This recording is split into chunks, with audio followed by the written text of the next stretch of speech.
Okay guys, I'm going to do a quick video on replacing your HST fan on a BX25D Kubota. All the videos, this is my first time doing this. A stick got up in there, knocked all the blades off as usual.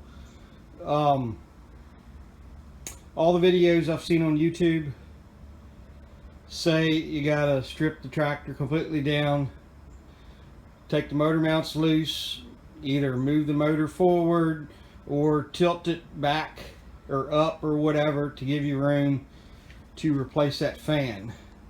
Well, I'm gonna show you that you do not have to tear the tractor apart. Here it is. It's all the top is still together. I just finished putting the fan on.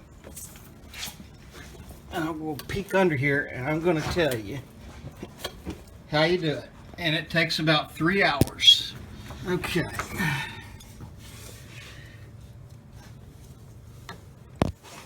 There's the new fan up in there. What you want to start with first is you come to the engine side. There's 3 bolts. 1, 2, and then there's one up on the top. You're going to take all 3 of these bolts out. You just stick a pry bar up in here and you can roll the engine, turn the shaft as you're taking your bolts out. So you're going to take these 3 bolts out right here, and that'll allow this to drop down. But it doesn't drop down and you don't have any room to maneuver it to get the shaft forward enough to give you room to put the fan on. So you take the 3 bolts out, drops down, you pull this rubber boot off. There is a snap ring in here.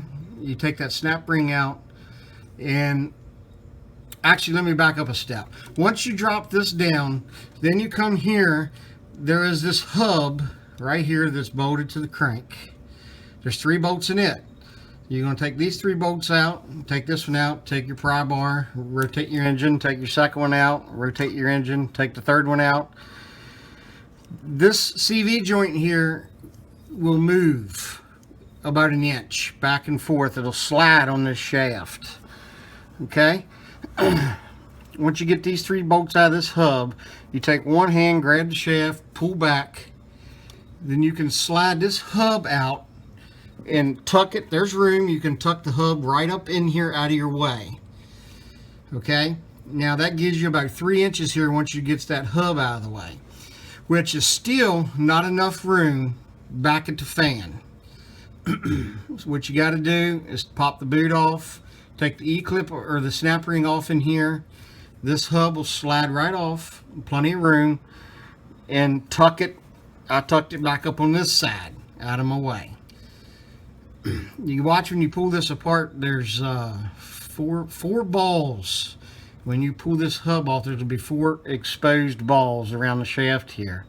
Those balls will fall down and you lose them. So be very careful when you take this apart. And you want to, my balls stayed up in there. There was some grease on them and they stayed there. But I went ahead and took the balls out with a magnet and I placed them to the side so they don't get lost. Once you do all that, you now have enough room to slide that shaft forward, and it gives you enough room back here to slide the shaft off back here. What you got to do, there's a bolt behind the fan. I shouldn't have put this shroud back on so you could see better. I'm sorry about that, guys. I didn't think about it.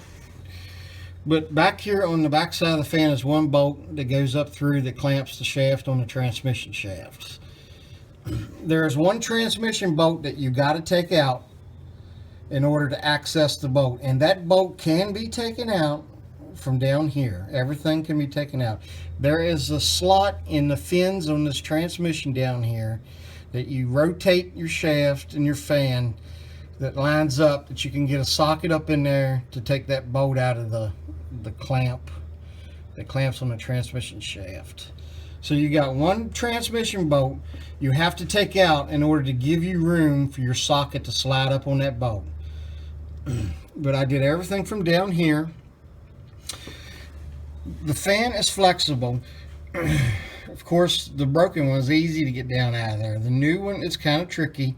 You take this plate off the bottom here. I've already put back on. But this plate comes off, and you can finagle your new fan up in there. You can bend and pry those blades a little bit. They give, but don't, give excessive force on them, but they will give enough that you can finagle the fan up in there and get it back up on the hub and get the bolts back in. Then once you get your fan bolted back on, slide the shaft back up on the transmission, put your bolt back up through the clamp that clamps it down. Go ahead and tighten that down. Then you're going to install your transmission bolt that you took out earlier. It's going to go, you can line up the fins on that bolt hole in between the fins. You can get that bolt back in. The only way you can put it in is with a box end wrench. You can't get a socket in there because of the fan blades. And it took me about 10 minutes to get that bolt screwed back in, because you can only crank it a little teeny bit at a time.